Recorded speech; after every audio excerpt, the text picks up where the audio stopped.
Project management experience is something I have a lot of, but often in interviews, I find that people are looking for somebody who is a certified Scrum Master or PMP certified or Agile certified.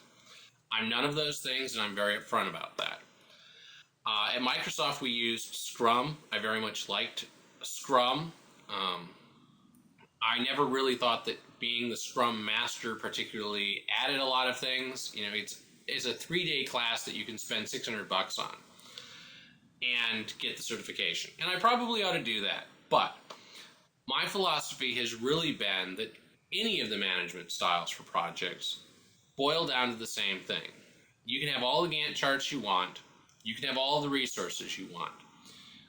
But the biggest part of managing a project is understanding the expectations of the project, getting the buy-in of the stakeholders, and holding the stakeholders to the deadlines that they've said that they were going to meet. As long as you understand those things and have the ability to track them, it doesn't matter which of the management styles you're using. You could have a spreadsheet with line items and dates and say, we reached this date. Did we get the line item done? No. How many days are we going to be off? And you do just fine with project management.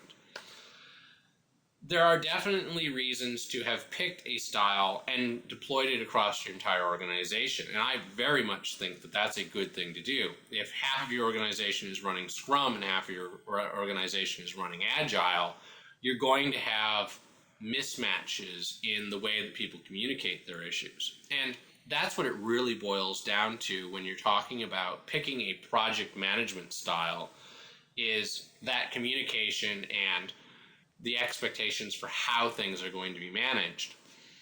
I can adapt to any company's management style, or I can pick a management style and run it within a company. I've done plenty of project management on very high priority issues, having created CES presentations for Bill Gates and Steve Ballmer. Are definitely very high pressure projects, and they're projects that are based on borrowed resources, on borrowed time, and with very high visibility. It doesn't get much more visible than, hey, I'm going to miss my deadline, so Bill Gates is going to look stupid when he presents at CES, is about as high profile as you can get a project to be.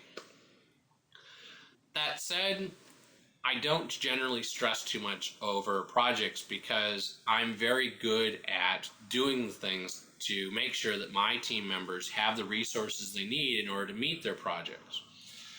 And the first time you run a project with somebody, you may not understand it, but after you've worked with a team for, even 6 weeks, you can start to say, this guy, no matter what he says, because of his enthusiasm, he always promises he's going to be done 2 days sooner than he's going to be.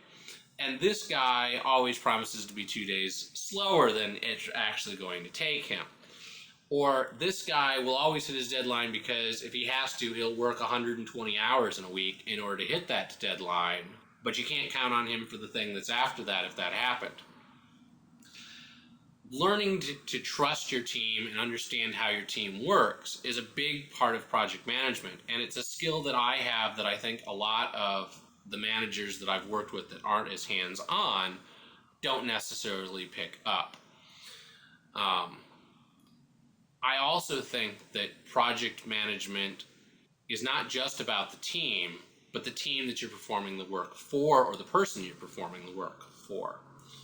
Sometimes when you're managing projects, you have to make hard decisions about which things are not going to get done or are going to miss their deadlines. You can't promise to deliver absolutely everything every time on time.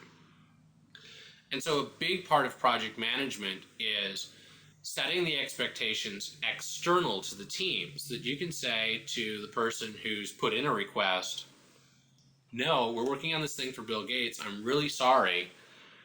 Your request that would normally be filled in 6 hours, we're not going to be able to get to for 2.5 days. We're very sorry about that, but here's what it is.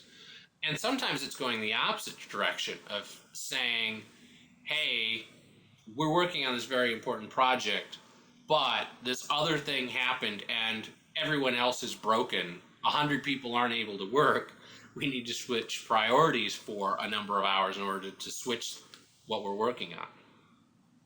So definitely project management is something that I've had a lot of experience with. I have very firm philosophies on, and I can adapt to whichever work style or project management style an organization has. But again, I don't have any certifications. I'm willing to get them if a company requires them, but I have never thought that the people who went off to those trainings came back as better project managers, though sometimes they had more concise terminology or were better able to explain things to their stakeholders as a result of having gone to those classes.